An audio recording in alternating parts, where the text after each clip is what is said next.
ओम कृष्णाय वासुदेवाय हरये परमात्मने प्रणतः क्लेशनाशाय गोविंदाय नमो नमः।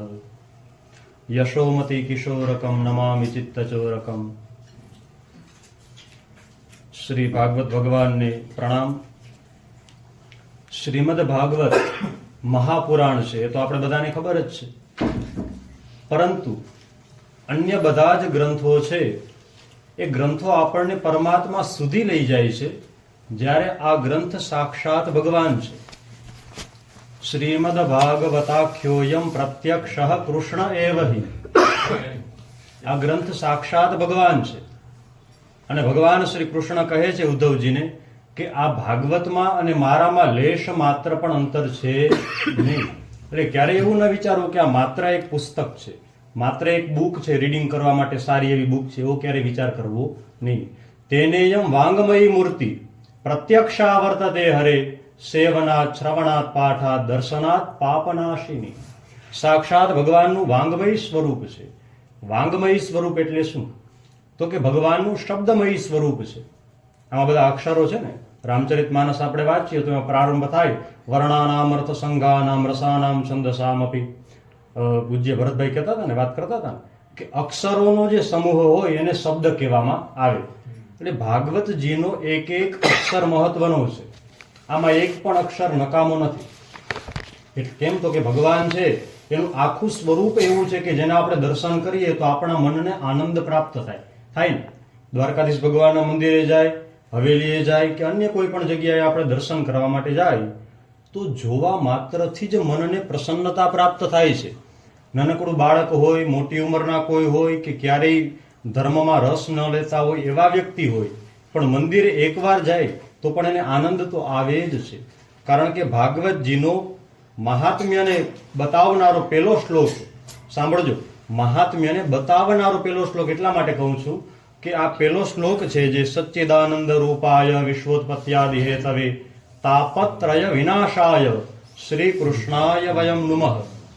એ ભાગવતજીના મહાત્મ્યનો શ્લોક નથી, એ અખંડાનંદ સરસ્વતીજી મહારાજે આપેલો શ્લોક છે, પરંતુ ભાગવતનું મહત્વ બતાવી દે છે। વ્યાસજી મહારાજ છે ને એનું એક જ કામ છે કે વિસ્તાર કરવો। દરેક અધ્યાયમાં જો આપણે ઊંડાણપૂર્વક જોઈએ બ્રધર તો એમાં પહેલા શ્લોકમાં બધું આપી દીધું હોય, પછી બધાય જે શ્લોકો છે એમાં માત્ર વિસ્તાર જ કરેલો હોય।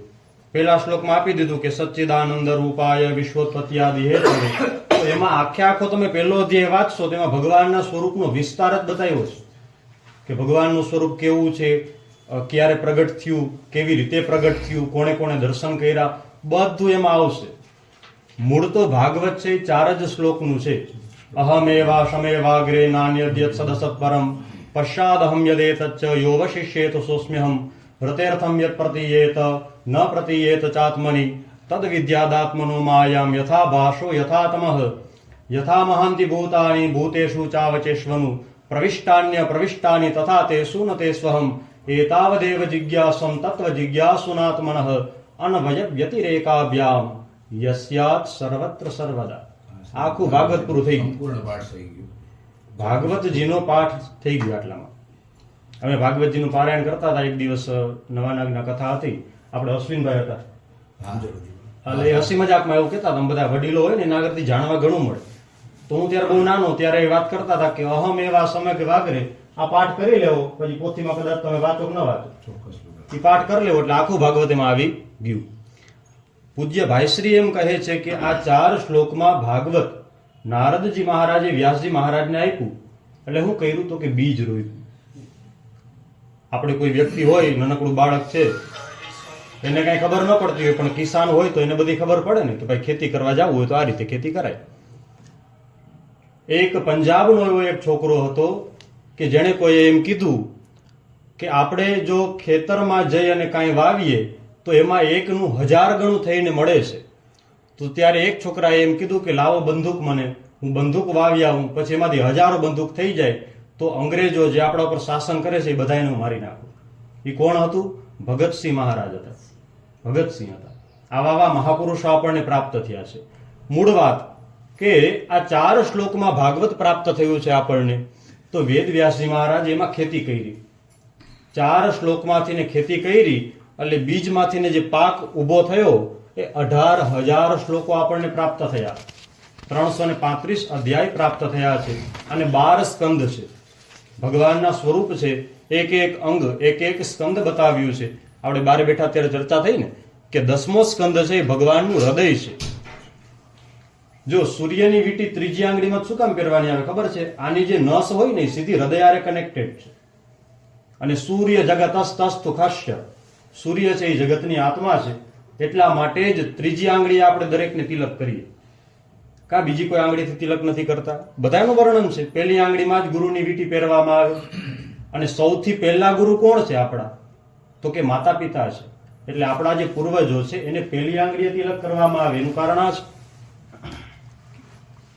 એટલે આપણું આ ભાગવત શાસ્ત્ર છે, એમાં વેદવ્યાસજી મહારાજે ખેતી કરી તો 18,000 શ્લોકો આપણને પ્રાપ્ત થયા છે. માટે આ ગ્રંથ છે એ સાક્ષાત ભગવાનનું વાંગમય સ્વરૂપ છે. સૌથી પહેલા ભાગવતનો પરિચય આપવામાં આવ્યો છે. આપણને કોઈનો પરિચય થાય ને તો પ્રીતિ થાય.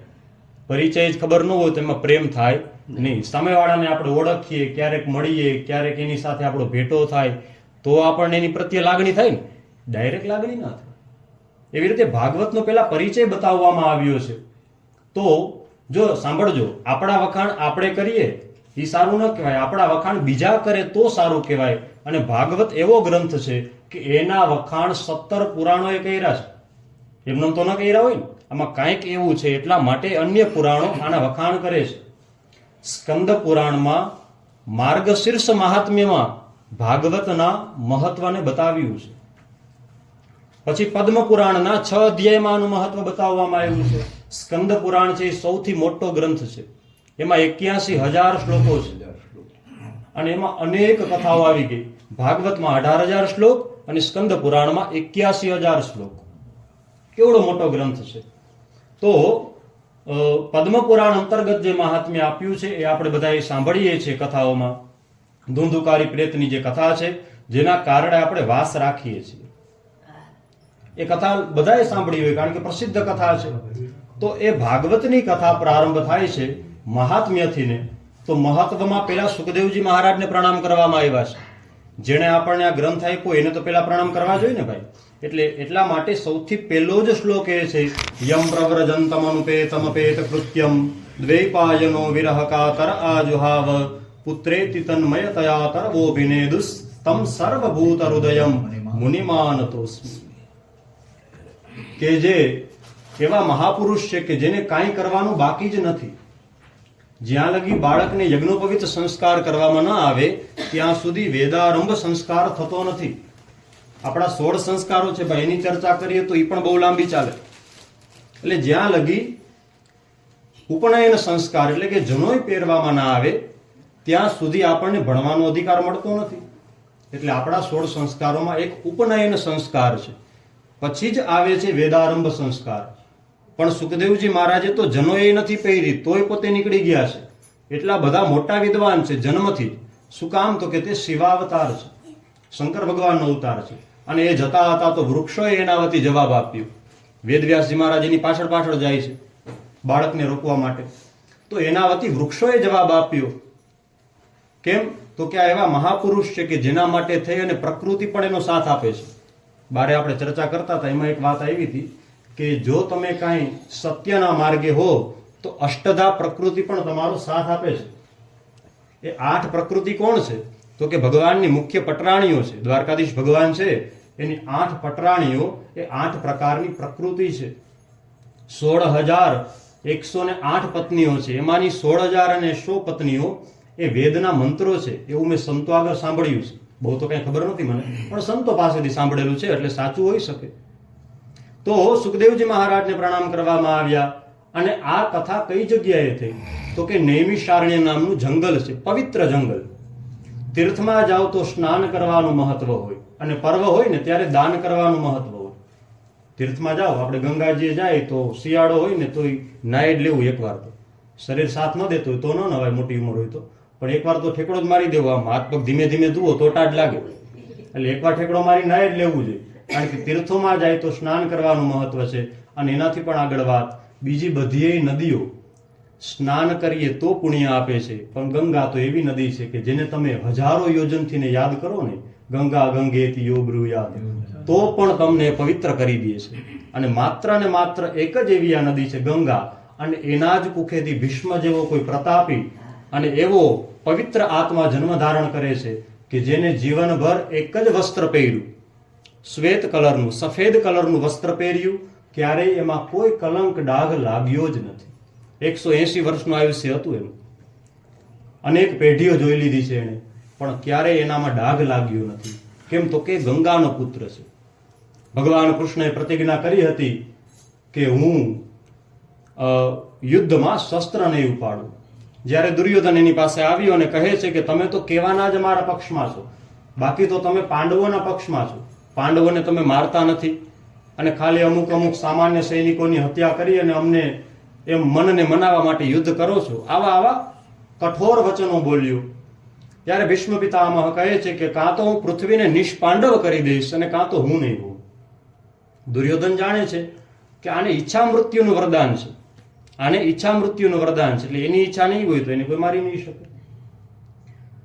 અને જ્યારે ભગવાન શ્રી કૃષ્ણ જુએ છે કે ભીષ્મ પિતામહ 10,000 સૈનિકોને એકી સાથે મારી રહ્યા છે, ત્યારે કૃષ્ણ ભગવાને અર્જુનને કહ્યું કે હવે તું જા, આગળ હાલ, અને તું તારી સામે ઉભા છે ને દાદા ન જો. એ શત્રુ છે. કેમ તો કે અધર્મના પક્ષથી લડે છે.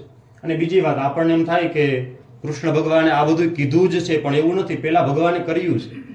પેલા ભગવાને પોતાના મામાને માર્યો, કંસને માર્યો ને, પછી કીધું કે સામે ઉભા છે તારા દાદા નથી, તારા ગુરુ નથી, તારા મામા નથી. આપણે કરતા હોય તો જ બીજાને કહેવાય. બીડી પીતા પીતા ભાગવત વાંચી તો એમ ન કહેવાય કે મૂકી દો બીડી, કહેવાય? ન કહેવાય ને, ખરાબ લાગે, યોગ્ય જ નથી એ વાત. એટલે આપણે પેલા પાલન કરવું પડે છે બધી વસ્તુનું. કૃષ્ણ ભગવાને પોતે પેલા બધું પાલન કર્યું છે. અરે નારદજી કૃષ્ણ ભગવાનની દિનચર્યાનું વર્ણન કરે છે. ગુજરાતીમાં ભાગવત મળે છે, વાંચવા જેવું છે.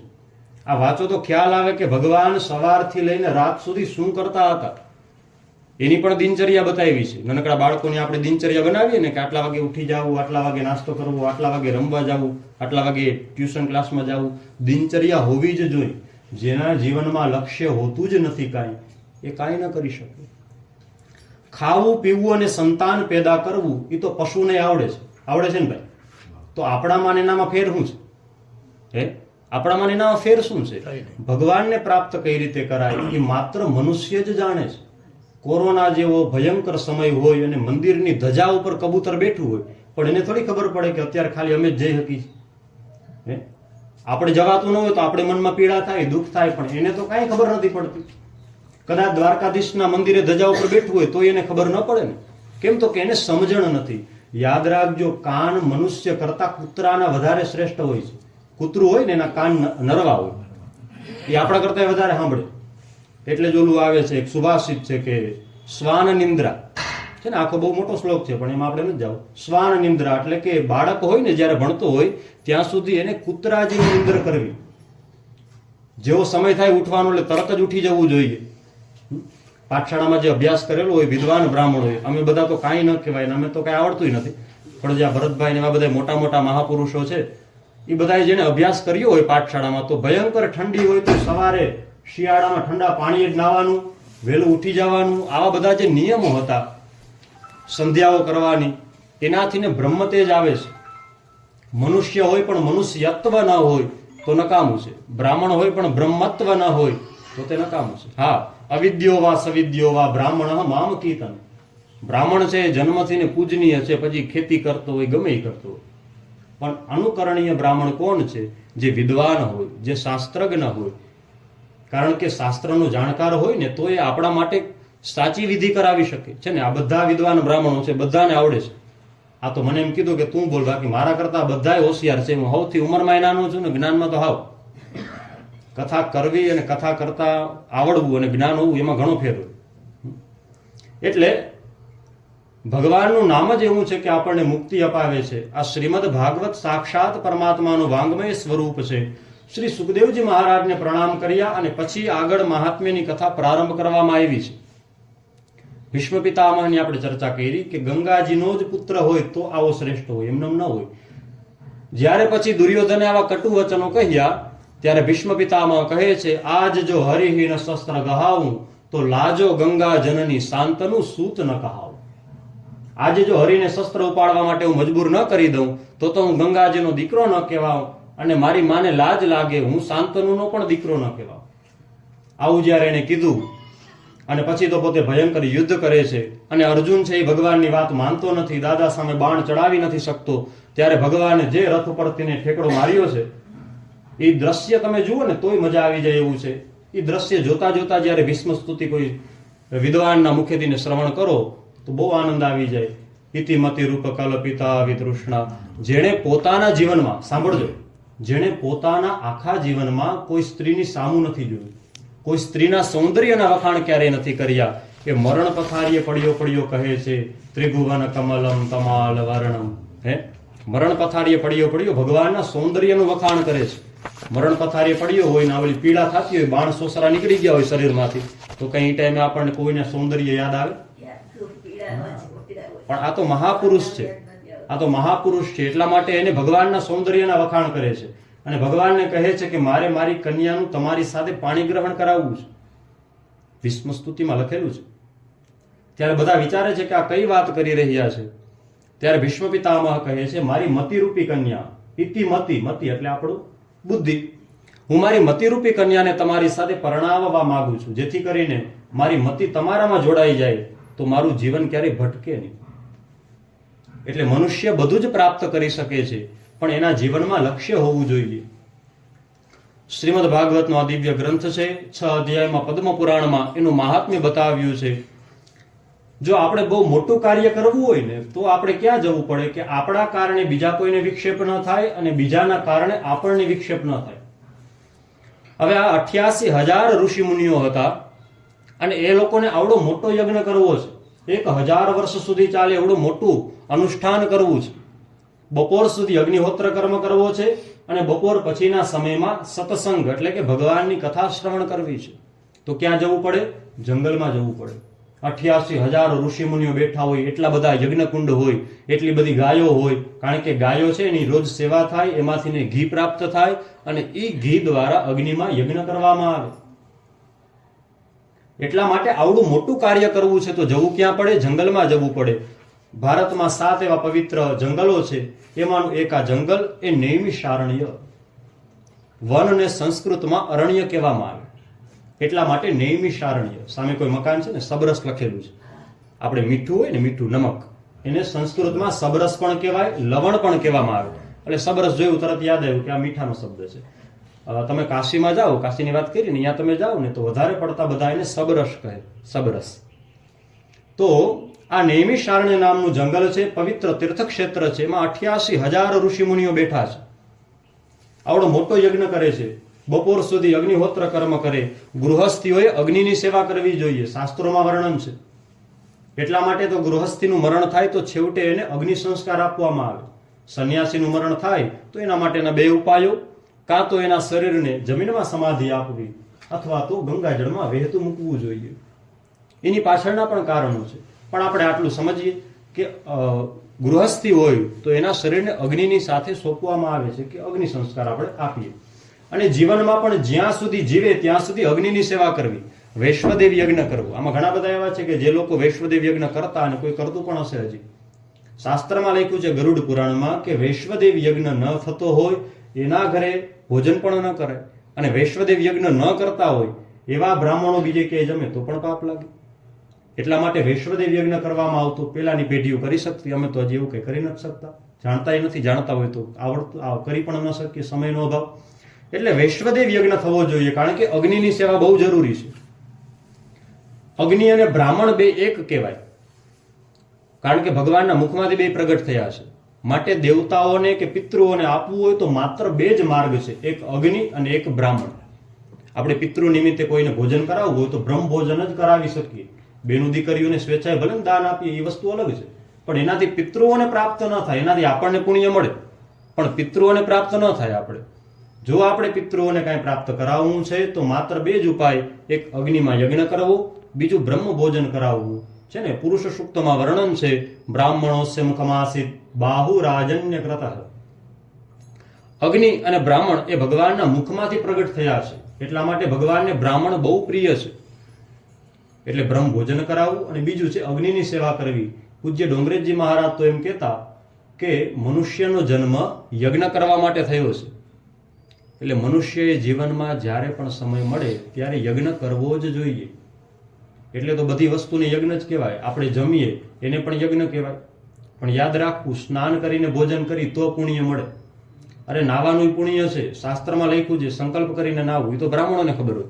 એ ના આવડતું હોય તો આપણે નાતા નાતા ગંગેશ યમુનેશ ગોદાવરી સરસ્વતી તીર્થોને યાદ કરીને નાવ તોય પુણ્ય મળે. હમણાં જેલું પ્રમાણ આપણે સાંભળ્યું ને કે ગંગાજીને દૂરથી યાદ કરો તોય પુણ્ય મળે. નાતા નાતા ગંગાને યાદ કર્યા, પુણ્ય મળી જ ગયું. સવાલ વગરની વાત છે. ભોજન અને ભજન આસન લઈને આપણે કરવું. જો તમે બધા બેઠા છો ચાદર ને બધું પાથરું છે ને, એ શિયાળો છે એટલે નથી પાથરું. પણ આપણે એટલા માટે પાથરીએ છીએ કે ગમે ત્યારે સત્સંગ કરીએ, કીર્તન કરીએ, કથા સાંભળીએ કે ભગવાનનો પાઠ વાંચીએ તો આસન લઈને જ કરવું જોઈએ. નહીતર બધું પુણ્ય બલિરાજાને પ્રાપ્ત થાય છે, એવું વર્ણન છે શાસ્ત્રોમાં. બલિરાજા અત્યારે પાતાળમાં છે. અત્યારે હાલમાં પુરંદર નામના ઇન્દ્ર રાજ્ય કરે છે. આના પછીના કલ્પમાં બલિરાજાને ઇન્દ્રનું રાજ્ય સોંપવામાં આવશે. એ બધું વર્ણન છે. તો જો આપણે આસન લઈને ભોજન કરીએ તો એ પુણ્ય આપણને પ્રાપ્ત થાય. એમને ભોજન કરીએ તો એ બધું બલિરાજાને પ્રાપ્ત થાય. ભોજન અને ભજન આસન લઈને કરવા જોઈએ. જો શાસ્ત્રીજીએ લખી દીધું ને કે આ બધું આપણે દાનમાં આપીએ, એમાં આસન દાનમાં આપવું, આ વીટી વસ્ત્ર કમંડલ બધું દાનમાં આપવું. શેના માટે ખબર છે? સાવ આપણને સમજાય એવી ભાષામાં કહું તો આસન આપણે બ્રાહ્મણને દાનમાં આપ્યું, પછી એ આસન ઉપર બેસી અને બ્રાહ્મણ જેટલું પણ ભગવાનનું નામ લે એનું 10મા ભાગનું પુણ્ય આપણને ડાયરેક્ટ મળી જાય, કાંઈ કરવું ન પડે. એટલા માટે આસનનું દાન છે. એમ કહી શકાય કે પુણ્ય મફતમાં મેળવવું હોય ને તો કળિયુગમાં દાન કરવું. સાંભળજો, આ વાક્ય બહુ સમજવા જેવું છે. મગજમાં છે ને ચાવી ભરાવીને તાળું મારવા જેવું વાક્ય છે કે જો કળિયુગમાં મફતમાં પુણ્ય મેળવવું હોય તો દાન કરવું. બ્રાહ્મણને આસનનું દાન આપ્યું, એના ઉપર બેસીને બ્રાહ્મણે જે કાંઈ પણ કર્યું, વેદનું પારાયણ કર્યું, ઉપનિષદો વાંચ્યા કે પોતાના માટે ભગવાનનું કંઈ કર્યું, તો આપણને એનું 10% પુણ્ય આપમેળે પ્રાપ્ત થાય છે. એટલા માટે આસનનું દાન છે. આપણે તાંબાનો લોટો દાનમાં આપ્યો, ભલે ને 200 રૂપિયાનો હોય, એનાથી વધારે કિંમત ન હોય, પણ ઓલો જ્યાં લગી જીવે ત્યાં લગી એમાંથી સૂર્યનારાયણને અર્ઘ્ય આપે, શિવના મંદિરે જઈને ભગવાનને જલ ચડાવે, તો એનું 10% પુણ્ય વગર કાંઈ કરે આપણા ખાતામાં જમા થઈ જાય. એટલા માટે આ દાનનું મહત્વ છે, યાદ રાખજો. પહેલાના સમયમાં ભગવાન છે ને એ તપ કરવાથી મળતા, યજ્ઞ કરવાથી ઘણું બધું આમાં તો વર્ણન છે. 4 યુગો છે: સત્ય, ત્રેતા, દ્વાપર અને કળિયુગ. પહેલાના યુગોમાં દાન કરવાથી ભગવાન પ્રાપ્ત થતા, તપ કરવાથી ને ઘણું બધું યોગ, સાધના, ધ્યાન, ધારણા, પ્રત્યાહાર, પ્રાણાયામ આવું કરીને ભગવાન પ્રાપ્ત થતા. પણ કળિયુગમાં માત્ર દાન કરો ને તો ભગવાન પ્રાપ્ત થઈ જાય છે. એટલા માટે જ કળિયુગમાં બધાય પૈસાદાર છે. આ હકીકતની વાત છે. કળિયુગમાં ભગવાને બધાને સુખ આપ્યું. પેલા છે ને રાજા હોય ને એની પાસે જ સુવા માટે સરસ મજાનું ગાદલું હોય, રાજા પાસે જ મોટા મોટા વાહન હોય, અને નગરના 2-3 શેઠ પાસે હોય, બધા આગળ ન હોય. અત્યારે કોની પાસે વાહન નથી, અત્યારે કોની પાસે સુવા માટે ગાદલું નથી, અત્યારે કોની પાસે એન્ડ્રોઈડ મોબાઈલ નથી. ભગવાને બધાની કુંડલીમાં અત્યારે રાજયોગ આપ્યો છે. કળિયુગમાં દાન કરવાનું મહત્વ છે. એટલે પૈસો છે. પૈસો શું કામ છે એની આપણને ખબર હોવી જોઈએ. બ્રાહ્મણ છે એનો જન્મ શું કામ બ્રાહ્મણમાં થયો છે એ આપણને ખબર હોવી જોઈએ, તો બ્રહ્મત્વ નાશ ન થાય. આમાં છે ને ધુંધુકારી કહે છે કે બ્રહ્મત્વમ નાશિતમ મયા, મેં બ્રહ્મત્વનો નાશ કરી નાખ્યો, એટલા માટે હું આ પ્રેતની યોનિમાં ગયો છું. એટલે આપણને પરમાત્માએ પૈસો આપ્યો છે તો આપણે દાન કરવું જોઈએ. દાન કરશું, ઓલું વાક્ય મગજમાં રાખવું. મફતમાં પુણ્ય મેળવવું હોય તો કળિયુગમાં દાન કરવું. ઓલા ભલે ને દેખાડા માટે દાન કરતા હોય કોઈ, તો એને પુણ્ય તો પ્રાપ્ત થાય જ છે. તમે ગમે તે રીતે કરો. શાસ્ત્રમાં લખ્યું જ છે કે તમે કદાચ ભાવ વગેરે ભગવાનનું નામ બોલ્યા એટલે પુણ્યની પ્રાપ્તિ થઈ ગઈ. ભાગવતની જ કથા છે. આ બધી વાતો આની જ છે. કોઈ એમ કહે કે આની બહારની વાત છે તો આમાં બધાના પ્રમાણ આપ્યા છે. અજામિલ નામનો મહાપાપી હતો. કથા બહુ મોટી છે, વિસ્તારથી નહીં કહું, ટૂંકમાં કહીશ. અજામિલ નામનો પાપી માણસ હતો. જન્મથી પોતે બ્રાહ્મણ હતો, પરંતુ નાની ઉંમરમાં જ માતા પિતાનું મરણ થયું હતું અને ખરાબ વ્યક્તિઓનો સંગ થયો હતો.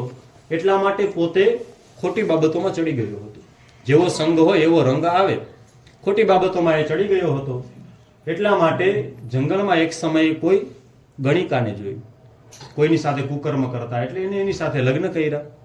સમય વ્યતીત થયો, કોઈ દિવસ ભગવાનનું નામ વાંચ્યું નથી, કોઈ દિવસ ભગવાનનું નામ બોલ્યો નથી, અને ક્યાંય ભગવાનનું નામ સાંભળ્યું પણ નથી. તો આ યજ્ઞની બધું તો બહુ દૂર કહેવાય ને ભાઈ.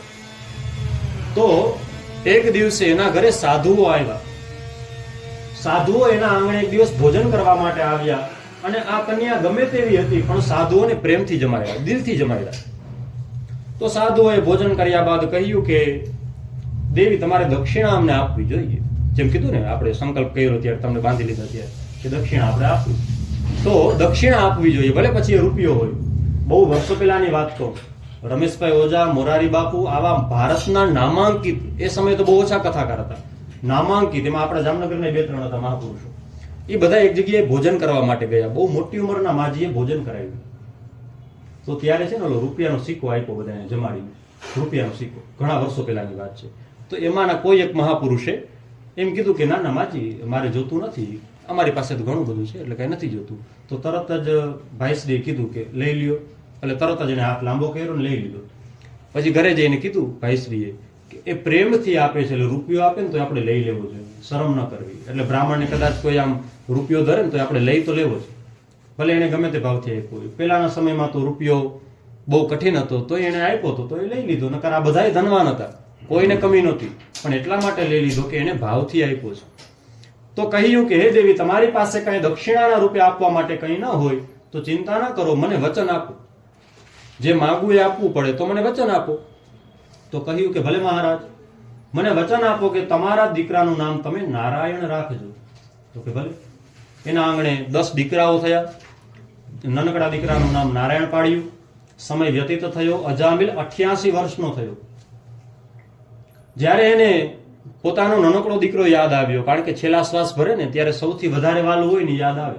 જેમ કે ભરતજી મહારાજને હરણ યાદ આવ્યું, એવી રીતે છેલ્લા શ્વાસ પોતે ભરતો હતો તો એને પોતાના દીકરાને બોલાવ્યો. નારાયણ, ભગવાનને યાદ નહોતા કર્યા, પોતાના દીકરાને બોલાવવા માટે કીધું નારાયણ, અને શ્વાસ છૂટી ગયો. એનું મરણ થયું. જીવનમાં ક્યારેય ભગવાનને સાંભળ્યા નથી, ક્યારેય ભગવાનનું નામ બોલ્યો નથી, પણ અંત સમયે નારાયણ બોલ્યો તો યમના દૂતો પણ યમલોકથી આવ્યા અને વૈકુંઠમાંથી ભગવાનના પાર્ષદો પણ આવ્યા. શ્રીમદ ભાગવતમાં 5 પત્તામાં, ગુજરાતીમાં સમજાય એટલે 5 પત્તા કહું છું, 5 પત્તામાં, ભાષાંતરમાં જોઈ લેજો, 5 પત્તામાં બેનો સંવાદ છે કે ભાઈ અમે તો આને લેવા આવ્યા છીએ કારણ કે આ પાપી છે, તો આપણે આને, જો આને જીવનભર પાપ કર્યા છે છતાંય ભગવાનનું ધામ મળશે તો આ દુનિયાનો ક્રમ છે વયો જશે.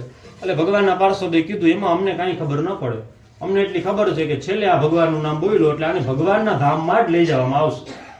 એટલે એને તરત જ ભગવાનના ધામમાં લઈ જવામાં આવ્યા. એટલે આવો વ્યક્તિ કે જેને જીવનમાં ક્યારેય ભગવાનને યાદ નથી કર્યા પણ અંત સમયે ભગવાનનું નામ લીધું તો પણ એને ભગવાનનું ધામ પ્રાપ્ત થયું. ભાગવતના 6થા સ્કંદમાં નામનો મહિમા બતાવ્યો છે, એટલા માટે આ કથા છે. એટલા માટે આપણે ત્યાં દીકરાઓના નામ છે ને ભગવાન ઉપરથી પાડવામાં આવતા, રામજી ને કાનજી ને શામજી ને આવા બધા નામ હતા ને, એનું કારણ આ હતું કે અમુક નામો હવે ગૂગલમાંથી બધા બ્રાહ્મણને પૂછ્યા વગર પાડી લે. કેમ? તો કે હેલું પડે. પણ એનો મતલબ હતો પેલાના સમયમાં, આ વાંચો, આમાં આજે જ આવ્યું, મારે 10મો સ્કંદ મેં ચાલુ કર્યો હતો. જ્યારે ગર્ગાચાર્યજી મહારાજ આવે છે નામકરણ સંસ્કાર કરવા માટે, ત્યારે નંદ બાબા ચોખ્ખું બોલે છે પગે લાગીને કે તમે પુણ્યાહ વાચન કરાવી અને નામકરણ સંસ્કાર કરો. પુણ્યાહ વાચન કરાવી અને પુણ્યાહ વાચન એટલે શું? તો કે પુણ્ય પ્રદાન કરે એને પુણ્યાહ વાચન કહેવાય. આપણે જ્યાં બધા કળશની પૂજા કરી ને પછી બ્રાહ્મણોએ તમને આશીર્વાદ આપ્યા, યજમાનનું કલ્યાણ થાય એમાં સૌથી પહેલા આશીર્વાદ શાંતિના. શાંતિની જરૂર બધાને છે, પણ આવું જ્યારે વાંચન થાય, આવા જ્યારે પાઠ થતા હોય, આ વાંચન કરતા અઘરું પાઠ છે, કથાકારો હો મળી જાય પણ એમાં એકાધિક જણો જેવો હોય જેને પાઠ કરતા આવડે. આ હકીકત છે, આપણે કોઈનું એમ નથી કહેતા, પણ સમજવાની વાત છે. એટલા માટે ગુરુના ચરણમાં બેસી અને વાંચવું જરૂરી છે, તો જ ભાગવત આવડે. મૂળ વાત આપણી એ છે કે નામ સંકીર્તનનો મહિમા છે, માટે નામનો પાઠ કરવો જોઈએ. આ પુણ્યાહ વાચન પુણ્ય પ્રદાન કરનારું છે, એની અંતર્ગત જ આવે છે ને કલ્યાણ કરવા વાળું. શિવા આપહ સંતુ એટલે શું? તો કે તમારું કલ્યાણ થાય. આપણે સંકલ્પમાં બોલ્યા ને, શિવ સંકલ્પમસ્તુ, શિવ એટલે કલ્યાણ, આપણું કલ્યાણ થાય એટલા માટે આ બધું છે. તો કહે છે કે તમે પુણ્યાહ વાચન કરાવીને નામકરણ સંસ્કાર કરો. 16 સંસ્કારમાં પુણ્યાહ વાચનનો પ્રયોગ છે. 16 સંસ્કારમાં કોઈ ને કોઈ રીતે અગ્નિની સેવા બતાવેલી છે. ગૃહસ્થીના 16 સંસ્કાર હોય છે, જ્યારે પરમાત્માના 15 સંસ્કાર હોય. એટલે આપણે પ્રતિષ્ઠા કરીએ ને ત્યારે ઓમ 15 વાર જ બોલવામાં આવે. એનું કારણ એ છે 15 વાર ઓમ બોલીને આપણે પ્રતિષ્ઠા કરીએ છીએ. મૂળ વાત આપણી કે ભગવાન છે એને પ્રાપ્ત કરવા હોય તો કાંઈ ના આવડે તો કાંઈ ચિંતા નહીં કરવાની. આપણા જે કોઈ પણ ઈષ્ટદેવ હોય, આપણે ત્યાં સ્વતંત્રતા છે કે તમે જેને પણ ઈષ્ટ બનાવવા માંગો બનાવી શકો છો. થોપી દેવામાં આવે એ ધર્મ ન કહેવાય કે ભાઈ અમે હવેલીને માની છીએ તો અમારા ઘરે પરણીને આવે હવેલીને જ માને, એવું જરૂરી હોતું નથી. શાસ્ત્ર સંમત વાત કરું છું, કોઈ હોય તો દુઃખ ન લગાડે. મારા ગુરુજી છે એના 2 છોકરાઓ વિદેશમાં ભણે. એક છોકરો દર વર્ષે ઇન્ટરનેશનલ કોલેજમાં 1લો નંબર લઈ આવે, ધોતિયું પહેરીને બધાની વચ્ચે સંધ્યા કરે, ચાઇના વાળા નેપાળ વાળાને વિડીયો ઉતારે, જોતા હોય બધું કરે. ઓલાને કાંઈ મતલબ નહીં, હું તો મારા ભગવાન માટે કરું છું તો કરવાનું, દેખાડા માટે નથી.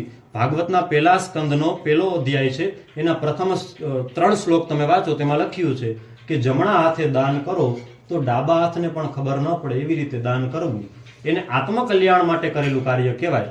બાકી તો ઓક્સિજનનો બાટલો આપે એક અને ફોટા પડાવે 21 જણા, તો એ તો ખાલી દેખાડા માટે કહેવાય, સ્ટેટસ મૂકવા માટે છાપામાં આવે એટલા માટે. પણ ખરેખર દાન કરવું હોય હૃદયપૂર્વક તો એવી રીતે દાન કરવું કે જેમાં દેખાડો ન હોય. જેમ કે આપણે આ કાર્ય કરીએ છીએ તો શેરીના છેલ્લા મકાનવાળાની ભલે ખબર ન હોય, એનાથી કંઈ મતલબ નથી. તમે તો તમારા કલ્યાણ માટે આ કરો છો. અને ભાઈશ્રી તો એમ કહે છે કે જેના પિતૃઓનો મોક્ષ થઈ ગયો હોય એના જ ઘરે ભાગવત થાય. એટલે તમારા પિતૃઓનો મોક્ષ થઈ ગયો છે એ પાકી વાત છે. કારણ કે જેનો મોક્ષ થઈ ગયો હોય ને એના આશીર્વાદથી જ થાય, આશીર્વાદ વગર ન થાય. એટલે જેના પિતૃઓનો મોક્ષ થઈ ગયો એના જ આંગળે ભાગવત થાય. અને એનાથી વધારે વાત કે તમારા પિતૃ વધારે પુણ્યશાળી હશે કે એમાં ભાગવતના શ્લોકોનું પારાયણ થાય છે. નકર મોટા મોટા ખર્ચાઓ કરે તો એમાં પારાયણ થતું નથી. એટલે પારાયણ થાય છે તો બહુ ઉત્તમ વાત છે. આ તો ગુજરાતી એટલા માટે છે કે આપણે સમજીએ, આ સમજવા માટે છે. જેમ કે તુલસીદાસજીએ હિન્દીમાં રામચરિતમાનસ લખ્યું. કેમ તો કે વાલ્મીકી રામાયણનો બધાને અધિકાર નથી. 24 અક્ષરમાં ગાયત્રી મંત્ર છે અને 24,000 શ્લોકોમાં વાલ્મીકી રામાયણ છે. એનો અધિકાર બધાને છે જ નહીં. એમાં ચોખ્ખું લખ્યું છે કે માંસાહાર કરતા. હવે આ કોઈને ન સમજાય, સમજાય ભાઈ? એટલા માટે આપણે ન વાંચવું, સમજાય તો જ વાંચવું, નકર ન વાંચવું. એના કારણો બતાવ્યા છે. એમાં આપત ધર્મ ભાગવતના 12મા સ્કંદમાં વાંચવો પડે તો ખબર પડે કેવી રીતે છે. દરવાજે આપણે સાથીઓ કરી છે પણ હુકામ કરી છે કોઈને ખબર નથી. વાસ્તુ જ્યારે આપણા ઘરે શાસ્ત્રીજી કરવા આવે ત્યારે વાંચો, સાંભળો ધ્યાનથી તો ખબર પડે. એમાં નરસિંહ ભગવાનનું આવાહન કરવામાં આવે છે. એક બાજુ ગંગા, એક બાજુ યમુના. એટલે દરવાજામાં નરસિંહ ભગવાનનો સાથીઓ કરવામાં આવે છે. એની પૂજા છે દરવાજામાં, આંગણે આપણે પ્રવેશ કરીએ ત્યારે. એટલા માટે આ બધા શાસ્ત્રો છે. એટલે નૈમિષારણ્ય નામના આ પવિત્ર જંગલમાં આવડું મોટું આયોજન થયું છે કે રોજ ભગવાનની કથા સાંભળવામાં આવે, રોજ ભગવાનની કથા કરવામાં આવે.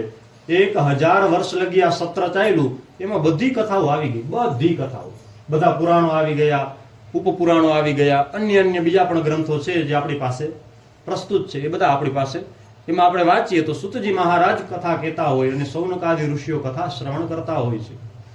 સૌનકજી જો જેની અંડરમાં 10,000 વિદ્યાર્થી ભણતા હોય એને ગૃહપતિ કહેવાય. ગૃહપતિ ગમે એને ન કહેવાય. જેની અંડરમાં 10,000 વિદ્યાર્થી ભણતા હોય, ધ્યાન રાખવું ને ભણાવવું એ અલગ કહેવાય. એટલે જેની અંડરમાં 10,000 વિદ્યાર્થી ભણતા હોય એને ગૃહપતિ કહેવાય. પણ આની અંડરમાં 88,000 ઋષિ મુનિ ભણે છે. એ બધાને ભણાવવા વાળા સૌનકજી હતા, સૂતજી નહોતા. કારણ કે લોમ વિલોમ ની બધું છે, આપણે જાણીએ છીએ કે માતા પિતા છે, માતા છે એ નીચ જ્ઞાતિની હોય ને પિતા ઉચ્ચ જ્ઞાતિનો હોય તો એ સંતાન બરાબર કહેવાય. પણ માતા છે ઉચ્ચ કાષ્ટની હોય ને પિતા નીચ કાષ્ટનો હોય તો એમાંથી જન્મેલું બાળક સૂતજી છે. એટલા માટે ત્યાંના શિક્ષક નહોતા, કથા કરતા હતા પણ શિક્ષક નહોતા, એ બાકી વાત છે. એટલે આ ગ્રંથ કેવો છે તો કે પ્રકાશ કરવા વાળો ગ્રંથ છે. આમાં તો ઘણું બધું છે, કલાકમાં તો પૂરું બહુ જાજુ ન થાય, પણ આપણે ખાલી દર્શન કરશું કે આ સ્કંદમાં હું કથાઓ છે. 6ઠા સ્કંદમાં નામ સંકીર્તનનો મહિમા બતાવ્યો છે. વ્યાસજી મહારાજની પ્રણાલિકા છે કે પેલા એક શ્લોકમાં બધું લખી નાખવાનું, પછી એનો વિસ્તાર કરવાનો, એક અક્ષરનો વિસ્તાર એટલે એક શ્લોકો. અને ભગવાન વેદવ્યાસજી મહારાજ પેલા નારાયણમ નમસ્કૃત્યમ નરમ ચૈવ નરોત્તમમ દેવીમ સરસ્વતીમ વ્યાસ તતો જય મુદીરયે. નર નારાયણ ભગવાનને પ્રણામ કરે છે. શું કામ? તો કે જ્યાં વેદવ્યાસજી મહારાજનો આશ્રમ હતો એની સામે જ નર નારાયણ પર્વત છે. આપણે ત્યાં સંકલ્પ કરીએ ને એની પેલા જ આવે છે ગ્રામ દેવતાભ્યો નમઃ અને સ્થાન દેવતાભ્યો નમઃ. આજુબાજુમાં જે તીર્થો હોય, આજુબાજુમાં જે મંદિરો હોય ધર્મને લગતા, તો એ બધાને આપણે પ્રણામ કરવા જ જોઈએ. ભલે આપણે ત્યાં જઈને આમંત્રણ આપવા ન જઈ શકીએ તો મનથી ને બધાને પ્રણામ કરવા, કારણ કે જ્યાં સુધી એને પ્રણામ ન કરો ત્યાં લગી એ સહાયરૂપ નથી થતા, અને જ્યાં સુધી આજુબાજુના દેવતાઓ સહાયરૂપ ન થાય તો આજુબાજુમાંથી વિઘ્ન આવવાની શક્યતાઓ વધારે રહી. આવડો આપણે કરીને દિગ્રક્ષણ કરીએ એટલે વિઘ્ન ના આવે શંકર ભગવાનની કૃપાથી. એમ આજુબાજુના સ્થાનના દેવતાઓને તમે પ્રણામ કરો છો એટલે એ આપણા માટે સહાયરૂપ થાય છે કે આપણે વિઘ્નો ન આવે, આપણી મતિ છે ચિત્ત ચૈતન્યમાં ચોટેલું રહીએ, એટલા માટે દેવતાઓ આપણને મદદરૂપ બને છે.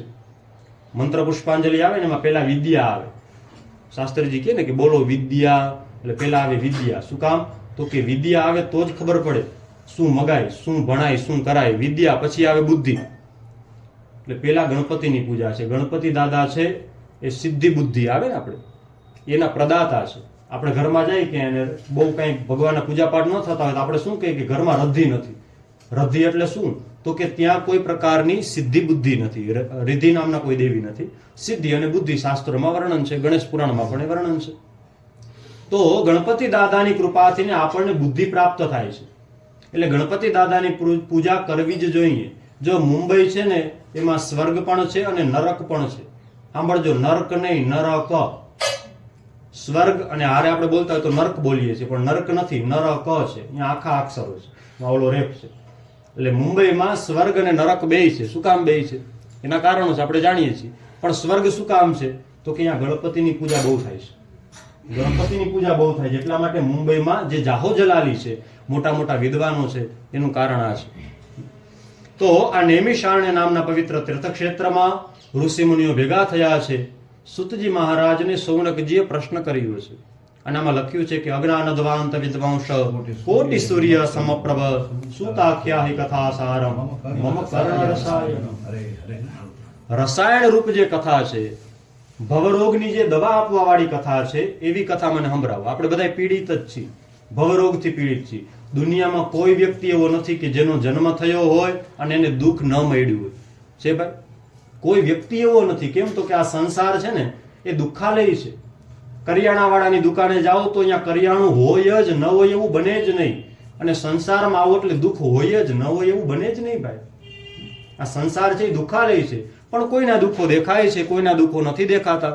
દુઃખનું એડ્રેસ અલગ અલગ હોઈ શકે, પણ દુઃખ હોય એ પાકી વાત છે.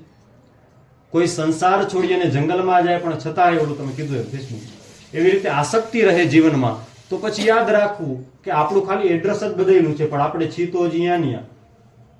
માટે જેમ જેમ માણસ ઉપર પ્રગતિ કરે છે એમ એમ એ માણસ સરળ બને છે. કીધું ને ભાઈ કે એ ત્યાં સાંદીપનીમાં શિલાન્યાસ કરાવવા ગયા હતા, પણ કેટલા સરળ છે. બેઠા હોય તો કોઈને ખબર ન પડે કે કેટલા વિદ્વાન છે. પાઠશાળામાં જે અત્યારે મોટી ઉંમરના થઈ ગયા એ એને ઓળખે છે. નવા નવા આવ્યા એને ખબર છે કે ભરતભાઈ જોશી નામના કોઈક જામનગરમાં બ્રાહ્મણ છે. શું કામ ઓળખે છે? એની વિદવત્તા છે. સૂર્ય જ્યારે આકાશમાં ઉગે ને એટલે એનો પ્રકાશથી છૂપો ન રહીએ, ખબર પડી જ જાય. એટલા માટે જીવનમાં પ્રકાશ ફેલાવવો હોય તો ભગવાનનું નામ લેવું જરૂરી છે. કારણ કે ભાગવત, ભા એટલે પ્રકાશ, ગ એટલે જ્ઞાન, વ એટલે વૈરાગ્ય અને ત એટલે ત્યાગ. આપણે કોઈ રસ્તામાં જતા હોય રાત્રિના અંધારામાં અને આપણને ખબર ન હોય, એમ થાય કે રસ્તામાં દોરડું પડ્યું છે તો આપણે એને સાઈડમાં મૂકી દઈએ એટલે આપણે એને ઉપાડીએ. પણ કોઈ ટોર્ચ બત્તી કરે, કોઈ વાહન આવે અને લાઈટ થાય એટલે પ્રકાશ થાય ને. પ્રકાશ થાય એટલે જ્ઞાન આવે કે ભાઈ આ તો દોરડું નથી, સરપ છે, કરડી જશે. એટલે તરત જ વૈરાગ્ય જાગે એટલે આપણે એનો ત્યાગ કરી દઈએ, એને સાઈડમાં મૂકી દઈએ. જ્યારે ભાગવત ભગવાનની કૃપા થાય ત્યારે આપણા જીવનમાં વૈરાગ્યની પ્રાપ્તિ થાય છે. બીજા બધા યુગોમાં વૈરાગ્યની જરૂર હતી, જ્ઞાનની જરૂર હતી, પણ કળિયુગ એવો છે કે એમાં ડાયરેક્ટ ભગવાનની ભક્તિ પ્રાપ્ત થઈ શકે છે. પહેલાના સમયમાં ઘણું બધું કરવું પડતું હતું. પ્રત્યાહાર, પ્રાણાયામ, ધ્યાન, બધી વાત આપણે કરી, એ બધું કરે ત્યારે પ્રાપ્ત થતું હતું. પણ અત્યારે કલૌ કેશવ કીર્તના, કળિયુગમાં માત્ર ભગવાન શ્રી કૃષ્ણનું કીર્તન કરીએ તો પણ ભગવાન પ્રાપ્ત થઈ જાય છે. એટલા માટે આ દિવ્ય કથાઓ છે. સુતજી મહારાજ પ્રશ્ન કરે છે, કહે છે સૌનકજી મહારાજ છે પ્રશ્ન કરે છે સુતજી મહારાજને, અને ઘણું બધું પૂછ્યું છે. એમાં બહુ સરસ વાત છે. સુતજી મહારાજે વાત ચાલુ કરી, એમાં પહેલો શબ્દ પ્રીતિ સૌનક ચિત્તે તે. સૌનકજી પ્રત્યેને પ્રીતિ છે એટલે બોલે છે. સાંભળજો, બોલવા વાળો માણસ સામેવાળા પ્રત્યે પ્રેમ હોય તો વધારે સારું બોલે છે. બાપ છે એ ગમે એવો આપણા ઉપર ખારો થાય, પણ જ્યારે એને આપણે કદાચ ઝાપટે મારી દઈએ, પણ જ્યારે એને આપણા પ્રત્યે પ્રીતિ હોય ને તો પ્રેમથી આપણને સમજાવે તો ખરા જ. મનુષ્યના ઘણા બધા શોખ હોય, પણ છોકરાઓ માટે થઈને શોખને સાઈડમાં મૂકી દઈએ, કામ ધંધે લાગી જાય. શેના માટે? છોકરાઓ માટે પ્રેમ છે એટલે. એને તો ખબર જ છે કે હું 12 કલાક કામ કરું છું, મને તો આ કંઈ ભોગવવાનો ટાઈમ નથી, તોય પોતે રાત દી એક કરે. શેના માટે? પ્રીતિ, પ્રેમ છે એટલા માટે. કોના માટે? પરિવારના સદસ્યો માટે. એટલા માટે પ્રીતિ છે એટલે કહે છે કે પ્રીતિ સૌનક ચિત્તે તે યતો વચમી વિચાર્યત સર્વ સિદ્ધાંત નિષ્પન્નમ સંસાર ભયનાશનમ. સાચું બોલજો, મૃત્યુનો ભય ન હોય એવું દુનિયામાં કોઈ છે? કોઈ નથી. ગમે તેવી વાત કરે, ગમે એવો ઉપદેશ આપતા હોય, પણ મરવાનો ભય ન હોય એવું દુનિયામાં કોઈ હોતું જ નથી.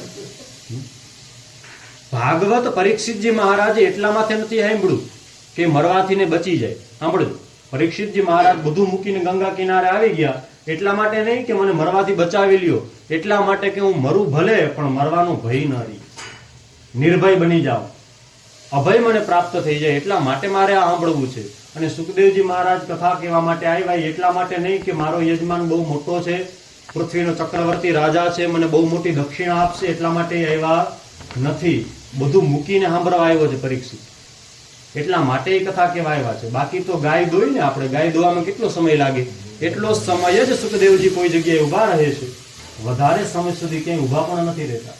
પણ આજે અહીંયા 7 દિવસ સુધી ઊભા રહ્યા. પરીક્ષિતજી મહારાજ જ્યારે માતાની ગર્ભમાં હતા ત્યારે પણ ભગવાન કોઈને કોઈ રૂપે એની રક્ષા કરવા માટે આવ્યા હતા. અને જ્યારે એનું મરણ થવાનું હતું પરીક્ષિતનું, ત્યારે પણ શિવજી સુખદેવ બની અને એની રક્ષા કરવા માટે આવી ગયા છે. જ્યારે આપણે ભગવાનને યાદ કરીએ, જો વ્યવહારની વાત છે, આપણે કોઈને ત્યાં ગયા હોય વ્યવહારમાં તો આપણે ત્યાં કોક આવે ને ભાઈ, આપણે કોઈને ત્યાં લગ્ન પ્રસંગમાં જાય તો આપણે ત્યાં લગ્ન પ્રસંગમાં કોઈ આવે, ના ગયા હોય તો ના આવે. એવી રીતે આપણે ભગવાનને યાદ કરીએ તો ચોખ્ખી વાત છે, દુઃખ પડે ત્યારે ભગવાન વગર કીધે આપણને યાદ કરે જ, સવાલ વગરની વાત છે. નરસિંહ મહેતા છે, એને જ્યારે એના પિતાનું શ્રાદ્ધ હતું, એના પત્નીએ કહ્યું કે તમે તેલ લેતા આવો, બપોરે બધા મહેમાનો આવે તો આપણે જમાડવા પડે ને, માટે તમે તેલ લઈ આવો. એ તેલ લેવા માટે થઈને ગામમાં ગયા. ઘણા લોકોની મીઠી અદેખાયું, યાદ રાખજો, જેમ ખાંડ છે એ મીઠું ઝેર છે, ખાંડ છે ને એ મીઠું ઝેર છે. સાકર વાપરો તો એમાં કાંઈ થાય નહીં, પણ ખાંડ વધારે વાપરો તો ડાયાબિટીસ થાય. કારણ કે શેરડીમાંથી સૌથી પહેલું જે બને છે એ ગોળ છે, એ ગણપતિને ધરાવાય, આપણે ખવાય, પણ છેલ્લું જે છોતરામાંથી નીકળે એ ખાંડ હોય, એટલે એ બને ત્યાં લગી ન ખાય. એટલે ખાંડ છે એ મીઠું ઝેર છે, એમ કેટલાયને મીઠી અદેખાયું. જોજો, આપણી પાસે હોય ત્યારે તો એકદમ સારી સારી વાતો કરે, વાહેથી પછી માયલા ગુણ મહાદેવજી જાણે. તો કહે છે કે નરસિંહ મહેતા તેલ લેવા માટે ગયા છે, તો દુકાને ગયા તો દુકાનવાળો છે ને અદેખાય હતી. એને શું કીધું કે આજે તો મારે આના બાપાનું શ્રાદ્ધ ન થાય ને એવું કરવું છે, તો હું કરું? તો કાને ભજનની વાત કરીશ ને તો ભજન ગાવામાં કેટલા વાગી જશે આને કઈ ખબર નહીં પડે. તો કીધું કે મહેતાજી તમે ભજન તો સંભળાવો, ત્યાં હું તમને તેલ ભરી દઉં છું. અને નરસિંહ મહેતાએ તંબુરામાં તાર જોડ્યા, જેવા ભજન ગાવાનું ચાલુ કરે, સાંભળજો, જેમ ગજેન્દ્ર મોક્ષની કથા છે એને લગતી આ કથા છે. ઓમાં હરી આવે ને, હ બોયલા ત્યાં ભગવાન ગરુડ ઉપર બેઠા, રી બોયલા ત્યાં તો સામે આવી ગયા ભગવાન. આમાં એ જ કીધું છે કે નરસિંહ મહેતાએ જેવા તંબુરામાં તાર આમ લગાડ્યો, ત્યાં તો ભગવાન પોતે નરસિંહ મહેતા બની અને મંદિરે આવી ગયા વિધિ કરવા 11માં. શું કામ? તો કે એને ખબર હતી કે મારો ભક્ત મારી સેવામાં લાગ્યો છે, તો મારી ફરજ બને છે હું એની સેવા કરવા માટે જાઉં, એનું કાર્ય કરવા માટે જાઉં. કથાઓ છે, ભગવાને સેવા કરી હોય એવી એ કથાઓ છે, ઘણી બધી કથાઓ છે. તો જ્યારે આપણે ભગવાનને યાદ કરીએ છીએ તો ભગવાન આપણને જ્યારે દુઃખ પડે ત્યારે ચોક્કસ સૌથી પહેલા ભગવાન આપણને યાદ કરે છે, એ પાકી વાત છે. પણ ભરોસો હોવો જોઈએ. શંકર ભગવાને તો ખાલી ગળામાં ઝેર રાખ્યું હતું, મીરાબાઈને તો ખબર હતી કે આ ઝેર છે. મીરાબાઈને ખબર હતી, ખબર નહોતી એવું નથી. બ્રાહ્મણ જ એને આવે છે ઝેર દેવા માટે, અને કીધું છે, પાછા બ્રાહ્મણ એમ બોલ્યા છે કે આ ભગવાનની પ્રસાદી છે. ત્યારે બીજાએ આવીને કાનમાં કીધું કે દેવી આ તો ઝેર છે હો. ત્યારે એને એક જ વાત કરી કે ભલે આ ઝેર હોય પણ મારા કનૈયાની આ પ્રસાદી છે, આજે તો મારે તોય ભલે ને તારે તોય ભલે. અને જે ઝેર ઉતાર્યું તોય એને કાંઈ થયું નથી મીરાબાઈને. એનો મતલબ એ અમૃત બની ગયું હતું, એટલે એનું શરીર કૃષ્ણમાં સમાઈ ગયું. અંતિમ સંસ્કાર થયો હોય એવું ક્યાંય પ્રમાણ નથી. એનું શરીર કૃષ્ણમાં સમાઈ ગયું. શું કામ? તો કે કૃષ્ણએ એ ઝેરને અમૃત બનાવી દીધું. એટલે પાકો ભરોસો હોવો જોઈએ ભગવાન પ્રત્યેનો. આને કહેવાય અન્યાશ્રય. આપણે જે અન્યાશ્રય કહીએ ને, મીરાબાઈ આગળ સાંભળવાનું છે. આ ભરતજી મહારાજની કથા હાલે છે 5મા સ્કંદમાં, એમાં આપણે સાંભળવાનું છે. અન્યાશ્રય એ નથી કે હું કૃષ્ણ સિવાય બીજા કોઈને ન ભજું. અન્યાશ્રય એ છે કે હું કૃષ્ણને યાદ ન કરું. ભરતજી મહારાજ છે જયારે મહાકાળી માતાજીની મૂર્તિ સામે ઉભા હતા તો એને તો એમાંય કૃષ્ણ દેખાણો. તો માતાજી તરત જ હાથમાં ખડગ લઈ અને ઓલા આદિવાસીઓ જે હતા એ બધાને મારી નાખે છે. એટલા માટે દરેકમાં જયારે ભગવાન દેખાય ત્યારે સમજવું કે હવે હું ભગવાનની નજીક ગયો છું. એક સંત હતા, એનો કોઈ શિષ્ય હતો. એ જ્ઞાની તો હતો પણ ભક્તિવાળો નહોતો. તો ગુરુજીને થયું કે લાવો ને એને થોડું જ્ઞાન આપું. શિવ મંદિરમાં શંકર ભગવાનના સ્વરૂપની માથે શિવલિંગ ઉપર જ પગ રાખી અને ગુરુજી બેઠા. શિષ્ય આવ્યો, એ કે ગુરુજી તમે તો શિવલિંગ ઉપર પગ રાખ્યો છે, કે ભગવાન ઉપર પગ થોડો રખાય? તો કે બેટા તારી વાત તો સાચી છે પણ મારો પગ નીચે ઉતારી લઈને મેં ઉપર રાખ્યો તો ખરા, પણ હવે નીચે નથી આવતો. મોટી ઉંમર છે ને ભાઈ, ખાલી ચડી ગઈ હોય તો તું જરાક નીચે ઉતારી દે. તો જેવો પગ ઉપરથી ઉપાડીને નીચે રાખવા ગયા તો ત્યાં શિવલિંગ બની ગઈ. ત્યાંથી ઉપાડી બીજે મૂકવા ગયા તો ત્યાં શિવલિંગ બની ગઈ. ત્રીજે મૂકવા ગયા તો ત્યાં શિવલિંગ બની ગઈ. જ્યારે એ થાક્યો ત્યારે ગુરુના પગમાં પડ્યો. ત્યારે ગુરુ કહે છે હરિવ્યાપક સર્વત્ર સમાના પ્રેમ સે પ્રગટ હોય નહીં. ભગવાન બધે છે બેટા પણ પ્રેમથી પ્રગટ થાય. અતિ વિદ્વત્તા હોય એનો કોઈ વાંધો નથી, હોવી જ જોઈએ. જ્ઞાન બહુ જરૂરી છે પણ એ છેલ્લું સ્ટેજ નથી. છેલ્લું સ્ટેજ ભક્તિ છે. જ્યારે ભગવાન પ્રત્યેની ભક્તિ ન હોય તો બધું નિરર્થક છે. સબરસની વાત આવી ને કે રસોઈ બનાવો એમાં ભલે બધા જ વ્યંજનો બહુ સરસ હોય પણ આપણે શાક બનાવીએ એમાં મીઠું ન પધરાવ્યું હોય, નમક ન હોય તો સ્વાદ ન આવે. એવી રીતે જીવનમાં ભક્તિ હોવી બહુ જરૂરી છે. કારણ કે ભક્તિ એ ભગવાનને બહુ વાલી છે. એની પણ દિવ્ય કથાઓ છે. આ પદ્મ પુરાણ છે એના 6 અધ્યાયના મહાત્મ્ય એ ભક્તિને લગતા જ મહાત્મ્ય છે.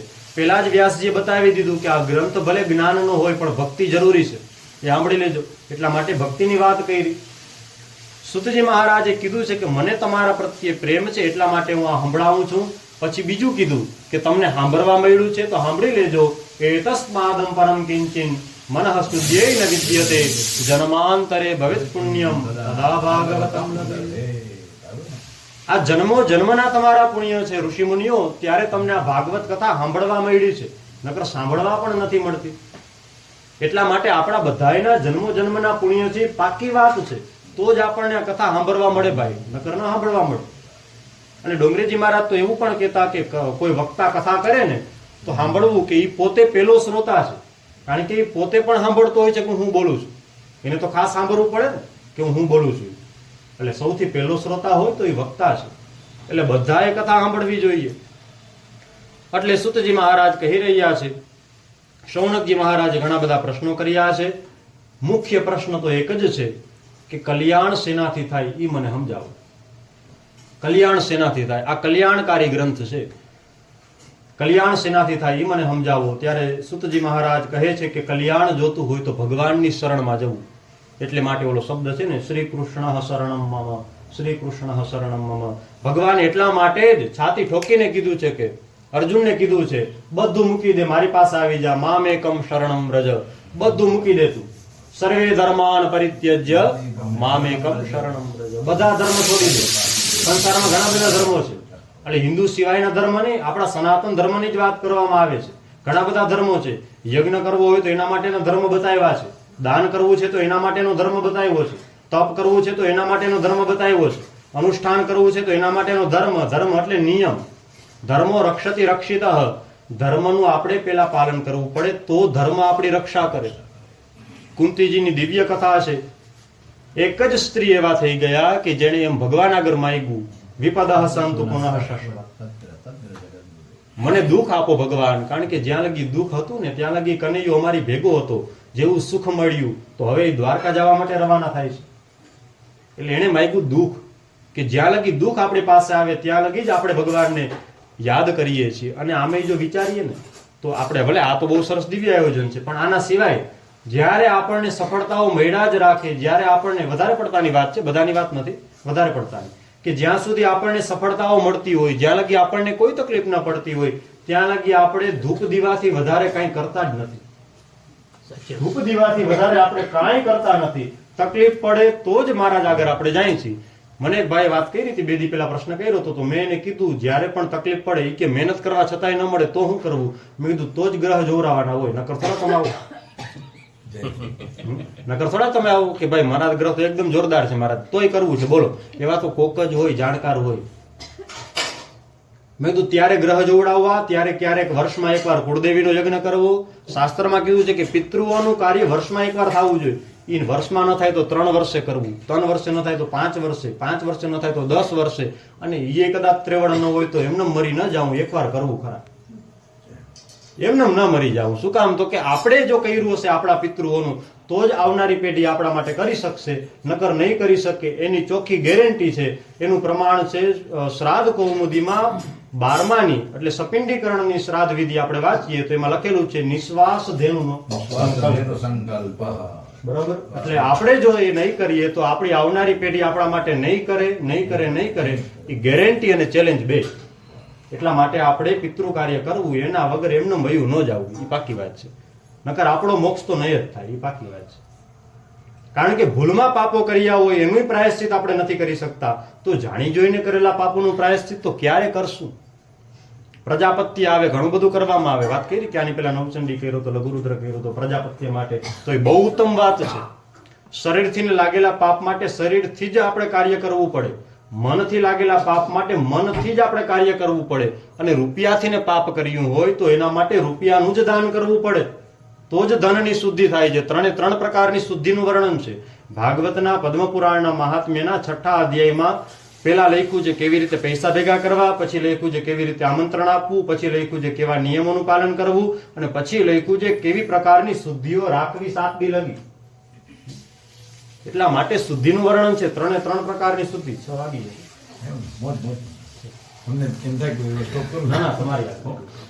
તો કીધું છે 3 પ્રકારની શુદ્ધિનું વર્ણન છે. એટલે શુદ્ધત્વ બહુ જરૂરી છે. ઘણી જગ્યાએ જો જાય ને તો ઓલી 2-3 દિવસના કાર્યક્રમો હોય તો ઘણી જગ્યાએ એવું જોવા મળે. સમજદાર પરિવારોમાં જોવા ન મળે, પણ ઘણી જગ્યાએ જોવા મળે છે કે ઓલી થાળી જે આરતીની રાખી હોય, ભગવાન માટેનું જે અમુક અગરબત્તીનું ધૂપ ધોરાણ હોય, જે કાંઈ પણ હોય, તો કોઈ સાફે ન કર્યું હોય, બીજે દી આવીને મહારાજ સવારે સાફ કરે, પણ એ કોઈ દી ભૂલ ન કરે. એ બધું આપણે કરવું જોઈએ. ભગવાનને પવિત્રતા ગમે છે, યાદ રાખવું. ભગવાનને પવિત્રતા બહુ વાલી છે. હવેલીમાં જે મુખિયાજી, હવેલી દર્શન કરવા બધા જાતા જશો તો ખબર હશે, હવેલીમાં મુખિયાજી છે એનો પહેલો નિયમ છે કે હારામાં હારી રીતે આપણે તૈયાર થવું. કારણ કે પોતાને જો પોતામાં તૈયાર થવામાં રસ નહીં રહે તો એ ભગવાનના સારા શૃંગાર કરશે નહીં. પોતે તૈયાર થશે તો ભગવાનને સારી રીતે તૈયાર કરશે. એમ આપણે ભગવાનને બહુ સરસ, સારામાં સારી રીતે જો તૈયાર કરવા હોય, શણગાર કરવો હોય, બધું ધરાવવું હોય તો આપણે પણ પવિત્ર બનવું, આપણે પણ તૈયાર થવું, અને સવારે મહારાજ આવે એની મોર બધું ચોખ્ખું કરીને રાખવું જોઈએ. એ આપણી ફરજમાં આવે છે. વાત કરી ને શાસ્ત્રીજીએ સવારે કે બ્રાહ્મણ પત્નીઓ છે એ સુખી જ હોય. બ્રાહ્મણ પત્નીઓ છે એ શું કરતા? તો કે યજ્ઞ માટેની બધી સામગ્રી હોય એ બધી તૈયારી કરી દેતા. ગાય ધોવા માટે બધી પાત્ર હોય તો એ બધા તૈયાર જ હોય, ગાય ધોવાનું હોય તો એ પણ કાર્ય કરી દે, બધું કરી દેતા હતા. એટલા માટે આપણે ત્યાં પદ્ધતિ છે કે પુરુષે બધું કરવાનું, સ્ત્રી ખાલી હાથ અડાડે તો પણ એને બધું પુણ્ય પ્રાપ્ત થઈ જાય છે. નિયમ છે કે પુરુષ જે કાંઈ પણ કરે એનું 50% પુણ્ય એની પત્નીને આપમેળે પ્રાપ્ત થાય છે. એટલા માટે લગ્ન પછી ડબલ જનોઈ પહેરવામાં આવે છે. એટલા માટે લગ્ન પછી વધારે ગાયત્રી મંત્ર બોલવામાં આવે છે. એટલા માટે લગ્ન પછી વૈશ્વદેવ યજ્ઞ કરવામાં આવે છે. એટલા માટે 5 પ્રકારના યજ્ઞ છે: દેવ યજ્ઞ, ભૂત યજ્ઞ, મનુષ્ય યજ્ઞ, પિતૃ યજ્ઞ. આ 5 પ્રકારના યજ્ઞ કરવામાં આવે છે. એ આપણને બહુ જાજી ન ખબર પડે તો આટલું યાદ રાખવું. કીડિયારું પૂરવા જાઉં કોક દી. હવે તો શેરીઓમાં અને ગલીઓમાં ક્યાંય ઝાડવા હોતા નથી, હોય તો પિંજરામાં હોય એટલે એ ન થાય. પણ જ્યારે પણ આપણે ક્યાંય બહાર ફરવા માટે જાય તો ઘરેથી થોડોક લોટ લઈ જાવ. રસોડામાં ઢોરાઈ જાય તો આપણે આગેની મોર સાફે થઈ જતો હોય, ખબર નથી પડતી, પણ આટલો લોટ લઈ જાવો અને ત્યાં કીડિયારું પૂરવું. દ્વારકા દર્શન કરવા માટે જાય તો ગોમતીજીમાં થોડીક ઓલી લોટની ગોળીઓ બનાવીને એમાં માછલીને આપવું. યાદ રાખજો, અપચો થતો હોય, એના રોગો વધી ગયા છે, પેટને લગતા રોગો વધી ગયા છે. શું કામ? તો કે આપણે બીજાનું ખાય છે. શાસ્ત્રમાં ચોખ્ખું લખ્યું છે કે પહેલી રોટલી ગાય માતા માટે કાઢવી અને છેલ્લી રોટલો જે કાંઈ પણ હોય એ કૂતરાને આપવો. આપણે કદાચ નથી આપી શકતા, ફ્લેટમાં રહેતા હોય, બિચારા ક્યાં ગોતવા જાય ગાય, આપણે એને નથી આપી શકતા અને આપણે ખાઈ લઈએ છીએ. એટલા માટે આપણને દુઃખ ભોગવવું પડે છે. જેનો ભાગ છે એ આપણે આપવો જ જોઈએ. યાદ રાખજો, જન્મ તો જ થાય છે કે કાં દેવાનું બાકી છે કાં લેવાનું બાકી છે, નકર જન્મ મનુષ્યનો થાય જ નહીં. ગરુડ પુરાણમાં લખ્યું છે ને, લેણદાર અને દેણદાર મળે તો ઓલાનું માંસ કાઢી ઓલાના મોઢામાં આપે. શું કામ? તો કે લેણદાર અને દેણદારને કાંઈક બાકી છે તો જ જન્મ થાય, તો જ ભેટો થાય, નકર થાય નહીં. જેની સાથે વધારે લેવા દેવાનું છે એ બધા આ જન્મમાં પરિવાર બન્યા છે. આ જન્મમાં જેની સાથે લેવા દેવાનું વધારે થઈ જશે એ આવતા જન્મમાં બધા બનશે આપણા પરિવારના સદસ્યો. રામાવતારમાં જે જે ઋષિ મુનિઓ ઉપર રામ ભગવાન કૃપા કરવા માટે નતા જઈ શક્યા એ જ બધા કૃષ્ણ અવતારમાં ગોપી બનીને આવ્યા છે. કેટલાય કહે ને કે ભગવાને તો ગોપીઓ સાથે વ્યભિચાર કર્યો છે. તમે રામને નથી ઓળખતા તો કૃષ્ણને કેવી રીતે ઓળખી શકશો? પેલા ભગવાનનું ચરિત્ર તો વાંચો તો ખબર પડે કે કૃષ્ણ કોણ હતા.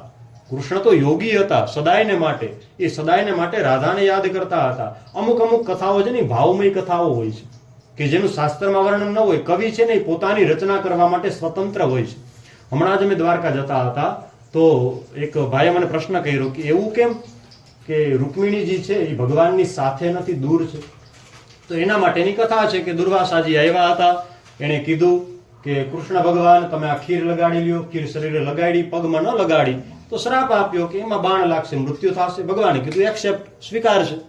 પછી કીધું કે તમે બે જણા બળદની જગ્યાએ રહ્યો અને મારો રથ હાંકો. રૂકમિણીજીએ અનેક વાર કીધું કે મને તરસ લાગી છે. ત્યારે ભગવાને પછી ગંગા પ્રગટ કરી, પાતાળ ગંગા, અને પાણી પીવડાવ્યું. ત્યારે દુર્વાસાજીએ શ્રાપ આપ્યો કે તમે હવે ભગવાનથી ને થોડા દૂર રહેશો. એટલે એક ભાઈ મને પૂછ્યું આવું થયું જ કેમ? એ માણસ એ પ્રેમી હતો. તો મેં કીધું કે જો ભાઈ આ શાસ્ત્રમાં વાત નથી, આ તો ખાલી મારી વાત છે. હું મારી રીતે કહું છું, એટલે ભૂલ થતી હોય તો માફી માંગી લો. પેલા જ પાણી પેરા પાર બાંધ લેવી સારું. એટલે મેં કીધું ભૂલ થતી હોય તો માફ કરજો, પણ હું તો મારી રીતે ખાલી કહું છું કે જો રાધા ભેગી ન હોય તો રૂકમિણી થોડી ભેગી હોય. ખરી વાત છે. જો રાધા મારા સાથે શરીરથી ને જો પૃથ્વી ઉપર ન રહી શકે તો રૂકમિણીને લાઈફ ટાઈમ થોડી ભેગી રહેવા દો. એટલા માટે દૂર છે. બાકી ગોલોકની વાત કરો તો રાધા કૃષ્ણ પ્રત્યેક ક્ષણે સાથે જ છે. અને યાદ રાખજો રાધા એ સ્વયં કૃષ્ણ જ છે, કૃષ્ણ એ જ સ્વયં રાધા છે. મને એક જણાએ પૂછ્યું હતું, બ્રાહ્મણ જ છે પોતે, એને મને પૂછ્યું હતું, જયભાઈ ઓલા આપણે પૂજન, એને મને પૂછ્યું હતું કે ભાઈ માતાજીની ઉપાસના કરાય કે ભગવાનની ઉપાસના કરાય, શ્રેષ્ઠ કોણ એ બેમાંથી? એ ભાઈ પ્રશ્ન પૂછવામાં થોડાક વધુ પડતા છે. એ જયભાઈને ખાસ અનુભવ છે. તો મેં એને કીધું હતું તમે ભગવાન, જેને ભગવાન માનો છો એ માતાજી છે, ને જેને માતાજી માનો છો એ ભગવાન છે. આમાં એ બધું સમજી જાય. સમજદારને ઈશારો કાફી હોય. એટલે ભગવાન છે એ સાક્ષાત પોતે જ રાધા છે ને રાધા પોતે જ કૃષ્ણ છે. કેમ તો કે બે એક જ છે. ભગવાન પોતાનાથી વધારે બીજા કોઈને પ્રેમ કરી ન શકે અને ભગવાનથી વધારે કોઈ પ્રેમ ન કરી શકે. એટલા માટે જ એને રાધાનું સ્વરૂપ પ્રગટ કર્યું છે. બાકી એમાં ને ભગવાનમાં કોઈ ફેર જ નથી. યાદ રાખો, વૃંદાવનના કોઈ સંત મંદિરે બેઠા બેઠા રોજ કૃષ્ણ કૃષ્ણ કૃષ્ણ મંત્રનો જાપ કરતા હતા, પણ એને ભગવાનના દર્શન નહોતા થયા. બહુ વર્ષો પહેલાની વાત છે. એને સાક્ષાત ભગવાનના દર્શન કરવા હતા. તો ત્યાંથી કોઈ બહુ મોટી ઉંમરના અનુભવી અને વિદ્વાન સંત નીકળ્યા. તો એણે કીધું કે તમારે જો કૃષ્ણના દર્શન કરવા હોય તો તમે રાધા કૃષ્ણનો જાપ કરો. રાધે કૃષ્ણ રાધે કૃષ્ણ રાધે કૃષ્ણ. તો અવશ્ય તમને દર્શન થશે જ. કારણ કે જ્યાં રાધાનું નામ બોલવામાં આવે ત્યાં કૃષ્ણ દોડતા આવે છે. એટલા માટે રાધાનું નામ જપવું બહુ જરૂરી છે. સુખદેવજી મહારાજે, હવે આ વિદ્વાનોને સમજવા માટેની વાત છે, સુખદેવજી મહારાજે બીજા સ્કંદમાં કથા ચાલુ કરી તો એમાં વરિયાન ત્યાંથી ચાલુ કર્યું. બરોબર, વકારથી ને ચાલુ કર્યું. કેમ તો કે વૃષભાનુજુ, એમાં પણ વકાર આવે છે. અમૃત બીજ પોતાના ગુરુ છે રાધાજી, એમાં પણ વકાર આવે છે. અને વકાર અમૃત બીજ છે. પોતાના ગુરુને યાદ કરવા માટે વકાર શબ્દથી ને ચાલુ કર્યું એવું પણ કહી શકાય. અમૃત બીજ છે એટલા માટે ચાલુ કર્યું એ પણ કહી શકાય. અને એને બધી જગ્યાએ રાધાજીને યાદ કર્યા છે, પણ કથામાં નથી કર્યા. કેમ તો કે જો પોતે રાધાજીને યાદ કરે, પોતાના ગુરુને, તો એને સમાધિ લાગી જાય. અને પરીક્ષિત માટે માત્ર 7 જ દિવસ છે. તો પછી આ કથા કેવી રીતે થાય? એટલા માટે એ ગુરુજીને યાદ નથી કરતા. કેમ તો કે નકર તો સમાધિ લાગી જાય. કહે છે કે આ કથા એવી દિવ્ય કથા છે કે જેને સાંભળવા માટે ગંગા, યમુના, 17 પુરાણો બધા શરીર ધારણ કરીને આવ્યા હતા. મહાત્મ્ય વાંચો તો એમાં ખબર પડે. કથા બહુ લાંબી છે. કથમ બ્રહ્મન દીન મુખ કુતઃ ચિંતાતુરો ભવાન. ઘણું બધું પૂછે છે કેમ તમારું દીન મુખ છે. ત્યારે એ કહે છે કે મને માર્ગમાં એક એવી સ્ત્રી મળી હતી કે જેની પાસે 2 વૃદ્ધ પુરુષો સૂતા હતા અને એ સ્ત્રી પોતે યુવાન હતી. માતા યુવાન હોય અને દીકરા વૃદ્ધ હોય એવું થોડું બને કઈ. છતાં પણ મેં એવું જોયું છે તો આવું કેવી રીતે? હું ત્યાંથી ને યમુના પાસેથી ને પસાર થયો તો એને મને ઉભો રાખ્યો. ભોભો સાધો ક્ષણમ તિષ્ઠ મચ્ચિંતામપી નાશય દર્શનમ તવ લોકસ્ય સર્વથાગ પરમ. અઘ એટલે પાપ, અઘ એટલે દુઃખ. તમે મારા બધા દુઃખોને હરી લેશો માટે સાધુ તમે ક્ષણ માટે ઉભા રહી જાઓ. યાદ રાખજો, સાધુઓની ક્ષણ છે ને આપણા માટે તો બેડો પાર કરવા માટે ઘણી છે. એટલે કોઈ સંત પાસે જાવ ને તો સેલ્ફી પાડવાનો ટાઈમ મળે કે ન મળે, પગે લાગી લેવું, એ ભૂલ ન કરવી. આપણે એમ થાય સેલ્ફી પાડીએ તો સારું લાગે, એ સારું તો લાગે પણ આપણા માટે સારું શું છે કે પેલા પગે લાગી દેવું. એ કદાચ આપણે સેલ્ફી પાડવામાં રહીને પગે લાગવાનો અવસર ન મળે તો એટલે પેલા પગે લાગી દેવું. સાધુઓની ક્ષણ છે એ બહુ મહત્વની હોય છે. અને અન્નની કણ છે એ પણ વેડફવી નહીં. એમાંથી એ બીજી ભાવમય જો વાત કરીએ તો એક ભાઈને મેં વાત કરી હતી કે આ હેઠવાળ વધે છે ને એ સારું છે. શું કામ? તો કે ગાય સિવાયના અન્ય જે પશુ છે, બળદ છે, પછી ખૂટિયા છે, એને કોઈ નાખવા માટે ન જાય, એને કોઈ આપવા માટે ન જાય. આ વધે છે તો એના પેટ માટે કંઈક મળે છે. એટલે એ સારું છે. ભગવાન જે કરાવે એ બધું સારું જ છે, યાદ રાખવું જોઈએ. કીધું કે આવા કોઈ સ્ત્રી મને મળ્યા હતા તો એનું કારણ શું છે? એને દુઃખમાંથી ને મુક્તિ મળે એટલા માટે હું શું કરું? એને પોતાનો પરિચય આપ્યો તો એ કહેતી હતી કે હું ભક્તિ છું. અહમ ભક્તિ રીતિ ખ્યાતા ઇમો મે તનયો મતો જ્ઞાન વૈરાગ્ય નામાનું કાલ યોગે જર્જર.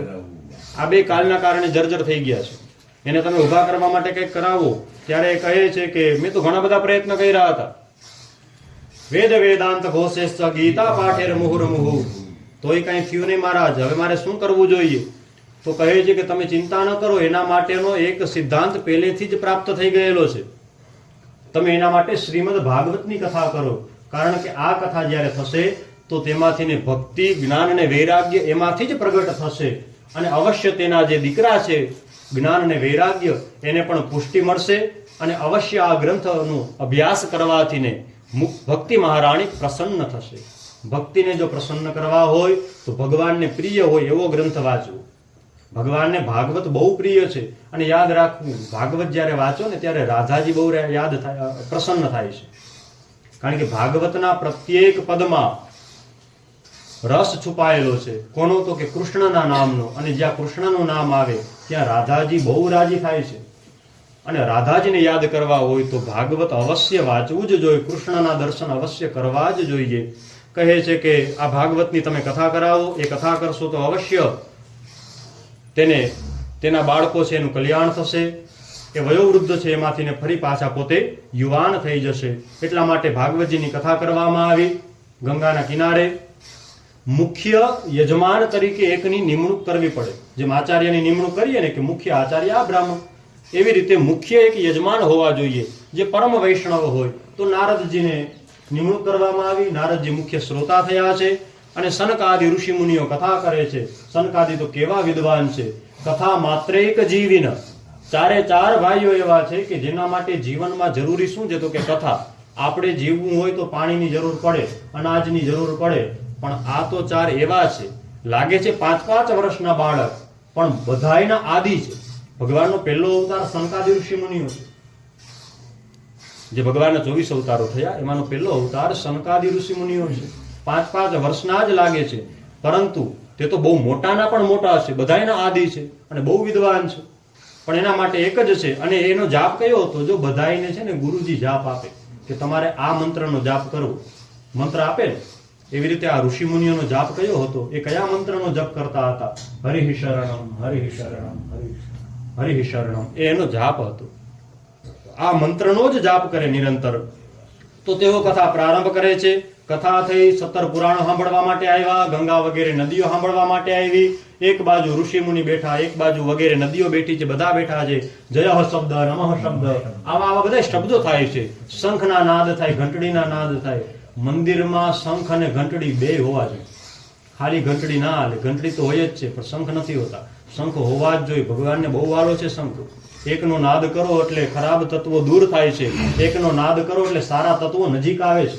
એટલા માટે કોઈ પણ મંદિરમાં, કોઈ પણ ઘરના મંદિર હોય, જાહેર મંદિર હોય કે કોઈ યજ્ઞ હોય, એમાં શંખ અને ઘંટડીની પૂજા કરવી અને કરવી. એનું કારણ આ છે. ખરાબ તત્વો દૂર થાય, સારા તત્વો આપણી પાસે આવે. એટલા માટે શંખ અને ઘંટડી બે જરૂરી છે, ચાહે કોઈ પણ દેવી દેવતાઓનું મંદિર હોય. એટલે આવા બધા શબ્દો થયા છે. જ્યારે કથા થઈ ત્યારે સાક્ષાત સુખદેવજી મહારાજ પણ ત્યાં પધાર્યા. બધા ઊભા થઈ તેનું સ્વાગત કરે છે, સુખદેવજી મહારાજને પ્રણામ કરે છે. અને કથાના અંતે એમાંથી જ ભક્તિ મહારાણી પણ પ્રગટ થયા. બધા સાથે નૃત્ય કરતા કરતા આવે છે. જ્ઞાન અને વૈરાગ્યને પણ પુષ્ટિ મળી, એ પણ યુવાન બન્યા છે. અરે એ તો ઠીક, સાક્ષાત ભગવાન પોતે આવ્યા. સાંભળવા માટે તો શંકર ભગવાને આવ્યા હતા, એ તો બધી કથાઓ છે વિસ્તારથી, પણ સાક્ષાત શ્રી હરિ એમાંથીને પ્રગટ થયા છે. ભગવાનના અવતારો લેવા માટેનો કોઈ અક્ષય કોષ હોય તો એ નારાયણ ભગવાન છે. એ ભગવાનના અવતારો માટેનો અક્ષય કોષ છે, એમાંથી જ બધા અવતારો પ્રગટ થાય છે. પરંતુ કૃષ્ણ ભગવાન કહે છે કે કૃષ્ણસ્તુ ભગવાન સ્વયં. ભાગવત કહે છે કૃષ્ણ સાક્ષાત ભગવાન છે.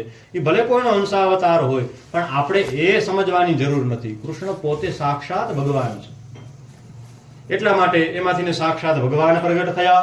ભગવાને ભક્તિ મહારાણીને વરદાન આપ્યું કે બોલો તમારે શું જોઈએ છે. તો ભક્તિ મહારાણી કહે છે કે જ્યાં જ્યાં પણ, પછી આ શ્લોક આવ્યો, નારદજી કહે છે ને, નાહમ વસામિ વૈકુંઠે યોગીનામ હૃદયે. તો પછી ભક્તિ મહારાણી કહે છે કે જ્યાં જ્યાં ભાગવતની કથા થાય ત્યાં ત્યાં મારો જવાનું થાય. અને નારદજીએ પણ એ જ માંગ્યું કે હું જ્યાં જ્યાં ભક્તિ મહારાણીનો પ્રાદુર્ભાવ કરાવું, એટલે કે જ્યાં જ્યાં ભગવાનની ભક્તિ પ્રજ્વલિત કરાવું, ત્યાં ત્યાં ભાગવતની કથાઓ થાય. અને જ્યાં જ્યાં ભાગવતની કથાઓ થાય ત્યાં ત્યાં ભક્તિ મહારાણીનું પણ આવવાનું થાય. ભગવાન બસ આ જ આશીર્વાદ આપો. એ જ પ્રમાણે ભાગવતની કથા પૂર્ણ થાય ત્યારે છેલ્લે છે ભવે ભવે યથા ભક્તિ પાદયો સ્તવ જાય. જ્યાં ભગવાનની કથા હોય ત્યાં ભક્તિ હોય, અને જ્યાં ભક્તિ હોય ત્યાં ભાગવત કથા અવશ્ય હોય છે. એટલા માટે કોઈ મહાપુરુષ હોય ને તો એની પાછળ શબ્દ લાગે પરમ ભાગવત, એવું ઘણા પાછળ લાગે. એ માણસને થોડો ભાગવત કહેવાય, પણ ભાગવત શું કામ છે તો કે આપણે પરિચય સાંભળ્યો ને, ભા એટલે પ્રકાશ, ગ એટલે જ્ઞાન, વ એટલે વૈરાગ્ય, ત એટલે ત્યાગ. જેને પ્રકાશ કરી અને સમાજમાં પોતાનું જે જ્ઞાન છે એ પણ બધાને આપ્યું છે, અને જેનું ચરિત્ર પ્રકાશિત કરનારું છે, એવા મહાપુરુષોની પાછળ ભાગવત લાગે છે. એટલા માટે એ દરેકનું કલ્યાણ કરનારું છે. પછી તો ભાગવતજીની કથા છે, મહાત્મ્યની કથા એક આપણે પૂર્ણ કરી નાખી સ્પીડમાં, બરોબર.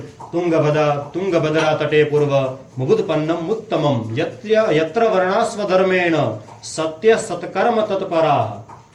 જો આ સમજવા જેવું છે કે તુંગભદ્રા નદીના કિનારે એક નગર હતું. એમાં ચારે ચાર વર્ણના લોકો પ્રેમથી રહેતા હતા, અને બધા પોતપોતાનું કર્મ કરતા હતા. હવે જો અત્યારે છે ને, સમજવા જેવી વાત છે કે બધા એમ સમજે કે બ્રાહ્મણો તો પોતાને ઊંચા માને છે, દલિતો પોતાને નીચા માને છે, પણ એ ભૂલ છે બધાયની. ખરેખર એવું છે જ નહીં. પહેલાના સમયમાં એવું હતું કે બધાએ પોતાને શ્રેષ્ઠ માનતા. બ્રાહ્મણ સર્વશ્રેષ્ઠ શું કામ છે કે એ ભગવાનના મુખમાંથી પ્રગટ થયા છે, એટલા માટે બ્રાહ્મણ શ્રેષ્ઠ છે. સુદામા માટે તો એમ કીધું કે બ્રાહ્મણો બ્રહ્મવિત્તમઃ, એ તો બ્રાહ્મણમાંય શ્રેષ્ઠ છે પાછા. એ આપણે ત્રીજા દિવસે કથા સાંભળશું, બહુ સરસ મજાની કથા છે. તો બ્રાહ્મણ છે એ સર્વશ્રેષ્ઠ છે, એનું કારણ છે એ ભગવાનના મુખમાંથી પ્રગટ થયા છે. બાકી ચારેય વર્ણએ જે કામ કરતા હોય એમાં રાજી જ રહેવું. બ્રાહ્મણ શિક્ષક છે, ક્ષત્રિય રક્ષક છે, વૈશ્ય પોષક છે, અને શુદ્ર સેવક છે. બધામાં કવાલ. બ્રાહ્મણ છે એનું કામ છે 6 પ્રકારના કાર્યો છે. આપત ધર્મના અલગ કાર્યો છે, પણ મુખ્ય 6 કાર્યો છે. એમાંનું મુખ્ય કાર્ય હોય તો એ શિક્ષક છે. બ્રાહ્મણ જેવું સારું વધારે કોઈ બોલી જ ન શકે. ક્ષત્રિય હોય એ તલવાર હલાવા જાય, પણ આપણે હલાવા જાય તો કાંડે હળદર ચોપડવી પડે. ચોપડવી પડે ને બેદી, એટલે લગ્નમાં નો શોખથી નામમાં મુલારતા હોય. એટલા માટે ક્ષત્રિય જ યુદ્ધમાં વિજય પ્રાપ્ત કરી શકે, એ જ પોતે તલવાર ફેરવી શકે. કેમ તો કે એના લોહીમાં છે. બ્રાહ્મણ છે એના લોહીમાં છે આ બધું. એટલા માટે બ્રાહ્મણ જ સારું બોલી શકે. વૈશ્યના લોહીમાં છે, વેપારીના લોહીમાં છે કે એ પોતે વેપાર સારામાં સારો કરી શકે. આપણે જાય તો 1,12,000 થઈ જાય, નક્કી ન રહે. કેમ તો કે બ્રાહ્મણને વેપાર કરતા ના આવડે, બ્રાહ્મણને ભક્તિ કરતા આવડે. યાદ રાખજો, બ્રાહ્મણ અને વણિક બેય બુદ્ધિમાન છે, બેયને ભગવાને બુદ્ધિ આપી છે. છતાં બ્રાહ્મણ છે એ દરિદ્ર હતા. એનું કારણ શું હતું? અત્યારે નથી, પણ પેલા દરિદ્ર હતા. એનું કારણ શું છે તો કે બ્રાહ્મણને ભગવાન પ્રિય છે, માટે એ પોતાની મતિને પૂરેપૂરી ભગવાનમાં જ લગાડે છે, વેપારમાં નહીં.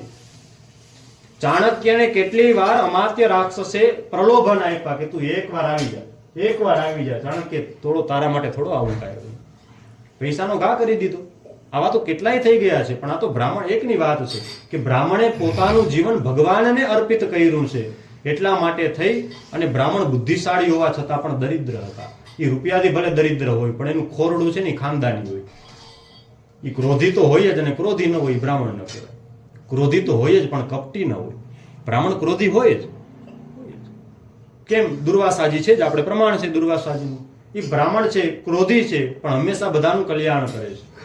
એટલા માટે જેટલા વરદાન છે ને એ પણ મનુષ્યને ગમે ત્યાં કામ જ આવે છે. એટલા માટે તો શ્રાપ છે એ બધાય વરદાન છે. દશરથજી મહારાજને શ્રાપ મળ્યો કે ભાઈ તમે પુત્ર વિયોગે મરશો, ત્યારે ક્યાં એને પુત્ર હતો, એને ક્યાં પુત્ર હતો, પણ ઓલા બ્રાહ્મણે ક્રોધ કરીને શ્રાપ આપ્યો તો એના ઘરે એને ભરોસો થઈ ગયો. એની એક આંખમાંથી આંસુ જતા તો એકમાંથી ને બીજી આંખમાંથી ને હર્ષના આંસુ જતા હતા. એકમાં દુઃખના કે મારા કારણે કોકનો દીકરો છીનવાઈ ગયો, મારા કારણે કોકને મરવું પડ્યું, અને બીજી આંખમાંથી એટલે આંસુ જતા હતા કે મારે તો દીકરો નથી ને મને આવા આશીર્વાદ. આ શ્રાપ ભલે હોય પણ મારા માટે વરદાન છે. એટલા માટે શ્રાપ હોય તો એ પણ વરદાન જ સ્વરૂપ છે, યાદ રાખવું જોઈએ. અહીંયા ચારે ચાર વર્ણના લોકો ખૂબ પ્રેમપૂર્વક રહેતા હતા.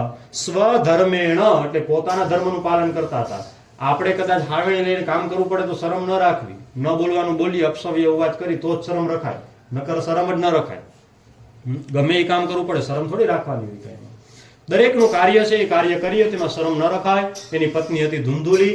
એ કેવી હતી તો કે થોડી કપટી સ્વભાવની હતી, કે કદાચ મારે ત્યાં બાળકનો જન્મ થાય અને એ બાળક છે કદાચ આડો જન્મે મારું મૃત્યુ થાય તો આવી તો પોતે વાતો કરે છે એની સહેલીને. આ આત્મદેવ કેટલો અભાગ્યો હતો કે એના આંગણે ઝાડવું વાવે ને તો એમાં ફળ નહોતું આવતું, એના આંગણામાં ગાય રાખે તો એને વાછડું નહોતું આવતું, તુલસીનો ક્યારો રાખે તો એમાં માંજર નહોતા આવતા. એવો પોતે એના ભાગ્ય એવા હતા. પણ યાદ રાખવું, પરમાત્મા મોડું આપે છે તો એનું કઈક કારણ હોય છે, અને જીદથી ને મળે એ સારું ન હોય. ક્યારેય જીદ ન કરવી, એક વાત યાદ રાખવી, જીદ ન કરવી. બહુ કોઈ યજમાન આપણને એમ કહે કે ભાઈ નાના આટલા રૂપિયા ન થાય તો બહુ જીદ ન કરવી, કરાવે. બહુ જાજી જીદ કરી તો કાં એનું કલ્યાણ નહીં થાય, કાં આપણું કલ્યાણ નહીં થાય, કાં પછી હોય કરી આવવું, અને કાં જીદ ન કરવી.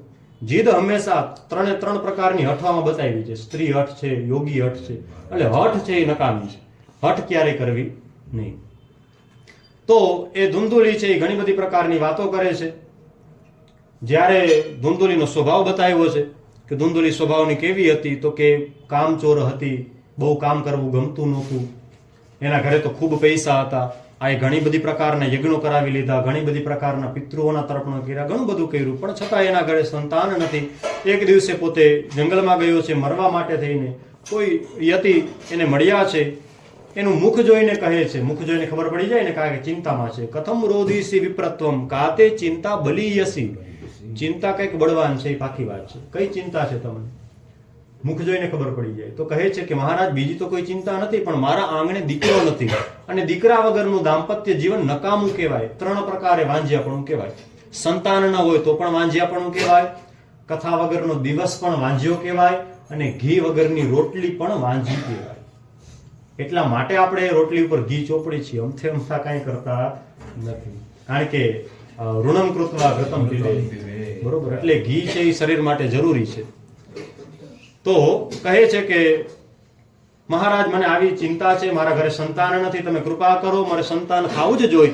એક જ ક્ષણમાં એ સંન્યાસીએ જોઈ લીધું કે આના 7 જન્મ લગી આના ભાગ્યમાં સંતાન નથી, તોય અટ કરી. એ બ્રાહ્મણે વિદ્વાન હતો તોય અટ કરી એને કે મહારાજ ગમે તે થાય મને સંતાન આપો, ન કરે હું મરી જઈશ તમારી પાસે.